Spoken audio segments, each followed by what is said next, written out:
এবার আমরা যেটা জানবো 4.4-এর 28 নম্বর অঙ্ক, তাই না? অষ্টম শ্রেণীর গণিত অনুশীলনের 4.4 28 নম্বর অঙ্ক। প্রথম রাশি আসো বুঝাও। প্রথম রাশি হলো a cube plus b cube। a cube plus b cube. আমরা জানি a cube plus b cube সূত্র হচ্ছে a plus b square minus ab plus b square. Very good. দ্বিতীয় রাশি হচ্ছে a plus b whole cube. হ্যাঁ, আমরা এখানে সূত্রে যেতে পারতাম, কিন্তু আমরা এখানে যেহেতু হোল কিউব আছে জন্য আমরা তিনটা রাশি লিখব। a plus b a plus মানে আমাদের উৎপাদক দরকার।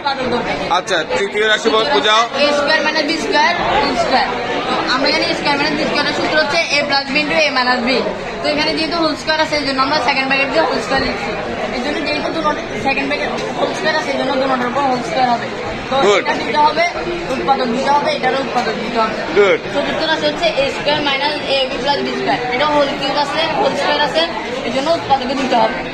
এখানে আমরা তিনটে কথা হচ্ছে, এখানে যেহেতু a প্লাস বি একসাথে একটা রাশিতে তিনটি আছে, তিনটে আছে, এটা হচ্ছে তাহলে তিনটে নিবা। তিনটে নিচ্ছি। আচ্ছা, লসাগুর ক্ষেত্রে সবচেয়ে বড়টা নিতে হয়, তাই না? তো এখানেও a মাইনাস b দুইটা আছে সবচেয়ে বড়, এই জন্য আমরা এখানে a মাইনাস b দুইটা আছে, এই জন্য আমরা a minus b whole square নিচ্ছি। আচ্ছা, তাহলে a প্লাস বি তিনটে নিলে এই মানে দুইটা নিলা। a square minus ab plus b square, এটাও দুইটা আছে, এই জন্য আমরা স্যার দুইটা নিচ্ছি। এটাই answer। এই দুইটা নিলা, তাই না?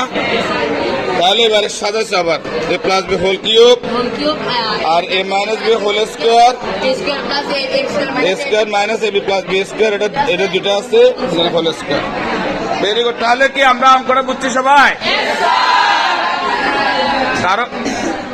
কারো বুঝতে অসুবিধা হচ্ছে? তাহলে আমরা কি একটা জোরে তালি দিয়ে ওকে অভিনন্দন জানাতে পারি? ঠিক আছে।